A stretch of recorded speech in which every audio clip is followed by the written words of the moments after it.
ایک ملک ہے ملیشیا، سنا ہے نام آپ حضرات نے؟ جس نے سنا وہ بس بتائیے گا، دوسرا نہ بتائیے، نام تو سنا ہے نا آپ حضرات۔ ملیشیا میں کوئی جماعت نہیں گئی کلمہ پڑھانے کے لیے، فوجی نہیں گئے، سارا ملک مسلمان ہوا۔ کیسے مسلمان ہوا؟ دو صحابی تھے، ان کا کام نہیں چلتا تھا، ان کی دکان تھی طائف میں، کاروبار نہیں چلتا تھا، دونوں نے ارادہ کیا، کہنے لگے یہاں کام نہیں چلتا، جگہ بدل نہ لیں؟ کہا بدل لیتے ہیں۔ ڈھونڈتے ڈھونڈتے ان کا خیال بنا کہ ملائیشیا میں چل کے دکان کرتے ہیں۔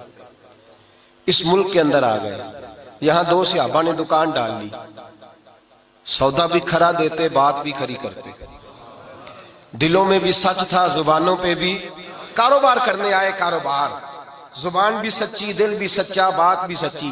جو آدمی آتا اس سے محبت کرتے، اس کو کہتے یہ سودا جتنا تو لینے آیا اس سے تھوڑا بھی لے گا تو تیرا کام چل جائے گا۔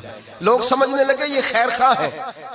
ایک دن کے اندر 5 وقت وہ دکان بند بھی ہوتی، وہ بند کر کے دکان نماز پڑھنے جاتے، کہتے ہیں جب واپس آتے تو دکان کے باہر لائن لگی ہوتی، سودا خریدنے والوں کی لائن لگی ہوتی، لوگ کہتے کہیں اور سے نہیں لینا، انہی سے لینا ہے۔ یہ بات سچی کرتے ہیں، بھلے کی کرتے ہیں، خیر کی کرتے ہیں۔ جو آدمی اپنے گھر میں کوئی کام کرانا چاہتا پہلے ان دکانداروں سے جا کے مشورہ لیتا، کہتا بھائی یہ چیز مجھے چاہیے، میرے گھر کے اندر کتنی لوں تو کام چلے گا، کیا کروں؟ دکان، ان 2 رات کی دکان، او بھائی دکان پہ بیٹھے ہیں صحابہ، لوگ مشورہ لیتے، وہ مشورہ دیتے، لوگ ان سے سوال پوچھتے، وہ جواب دیتے، انہیں سودا دیتے، بات چیت ہوتی۔ لوگ ان سے پوچھتے ہم نے تو دھرتی دیکھی ہے، تم جیسے نہیں دیکھے، ہم نے زمانہ دیکھا ہے، بڑی بڑی دکانوں پہ گئے ہیں، تم جیسے نہیں دیکھے، تم کون ہو؟ تو صحابی ایک دوسرے کا منہ دیکھتے اور دیکھ کے کہتے ہم کون ہیں؟ تم نے ابھی ابو بکر صدیق کو نہیں دیکھا۔ ہم کون ہیں؟ تم نے ابھی عمر فاروق کو نہیں دیکھا۔ ہم کون ہیں؟ ابھی تو تم نے عثمان غنی کو نہیں دیکھا۔ ہم کون ہیں؟ ابھی تم نے علی ابن ابی طالب کو نہیں دیکھا۔ اور فرمایا ہم تو نوکر ہیں، ابھی تم نے محمد عربی کو نہیں دیکھا، ابھی تم نے سید عالم کو نہیں دیکھا۔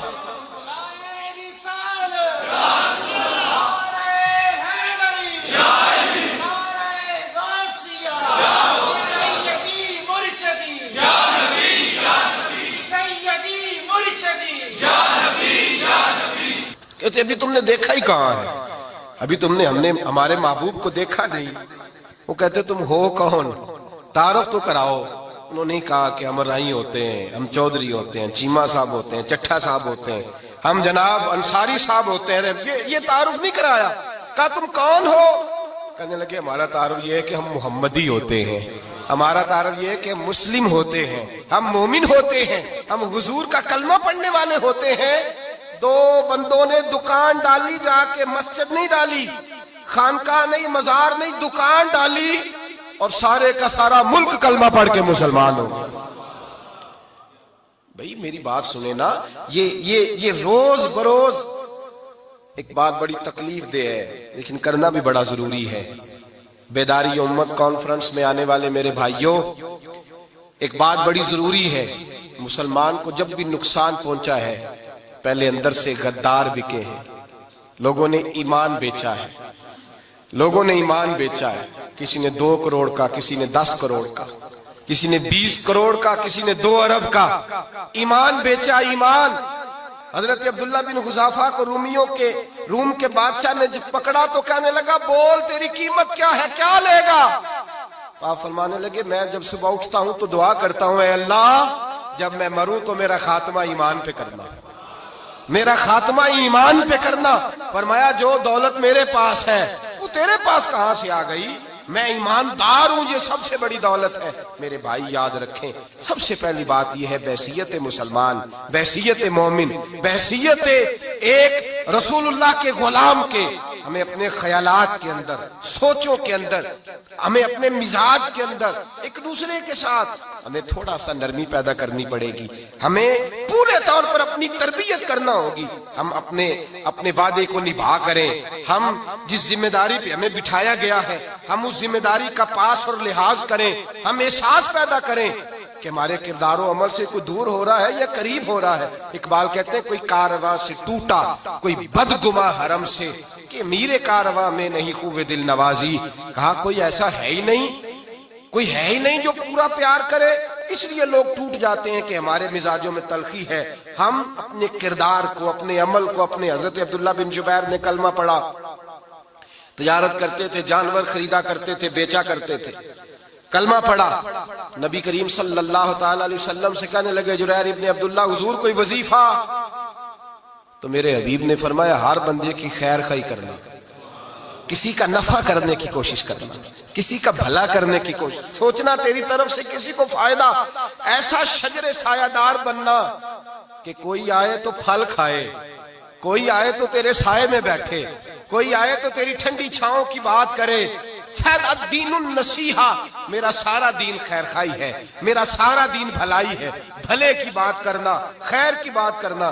حضرت جریر ابن عبداللہ رضی اللہ تعالیٰ عنہ فرماتے میں جانور خریدا کرتا تھا، بیچا کرتا تھا. پہلے دن گیا ایک یہودی سے گھوڑا خریدا، 3 دینار کا سودا طے ہو گیا. آپ فرماتے مجھے اس نے دے دیا، میں نے اس سے لے لیا. جب میں نے گھوڑے کی لگام پکڑی تو وہ بڑا میرے پیچھے چلنے لگا. میں نے کہا یہ تو بڑا اچھا ہے، یہ تو بڑا نرم ہے، یہ تو تنگ نہیں کرے گا، یہ تو گھر میں بھی رکھا جا سکتا ہے، اس لیے کہ یہ بھاگتا نہیں، یہ جو ہے شرارت نہیں کرتا. کہتے ہیں یہ تیرا گھوڑا 3 دینار کا نہیں بھائی، یہ 6 دینار کا ہے، اس لیے کہ یہ بڑا اچھا ہے. یہ بات کہتے ہی چھلانگ لگا کے گھوڑے پہ بیٹھے. جب اسے بگایا تو کہنے لگے یہ سواری کے لیے بھی بڑا اچھا ہے، یہ دیکھو اس نے ضد ہی نہیں کی مجھے بیچنے دیا ہے، یہ تو 9 دینار کا ہے. یہودی کو 9 دینار دیے. اور جب جریر ابن عبداللہ پلٹے تو یہودی نے آواز دی، کہنے لگا جریر وہی بیپاری ہے تو یا کوئی نیا ہے؟ تو وہی ہے یا کوئی نیا ہے؟ آپ فرمانے لگے یار میں وہی ہوں. تو کہا یار تو 3 دینار کا تو نے خریدا تھا، تو لے جاتا، یہ تو 6 دینار کیوں دے رہا ہے؟ حضرت جریر ابن عبداللہ رو پڑے، فرمانے لگے پہلے میں صرف بیوپاری تھا، اب میں ساتھ محمدی بھی ہو گیا ہوں، اب میں ساتھ رسول اللہ کا غلام بھی ہو گیا ہوں، اب میں غلام مصطفیٰ بھی ہو گیا ہوں. اور کریم نے میرے ساتھ وعدہ کیا ہے، وعدہ لیا ہے مجھ سے کہ میں خیر خواہی کروں گا، بھلا کروں گا. میں نے 9 دینار کا خریدا ہے، بازار جاؤں گا تو 12 کا بیچوں گا، 3 دینار کا مجھے پھر نفع ملے گا، میں تجھے دھوکہ کیوں دوں؟ یہ کہہ کے جیسے ہی سواری کا رخ پھیرا وہ یہودی چھلانگ لگا کے پیچھے بیٹھ گیا.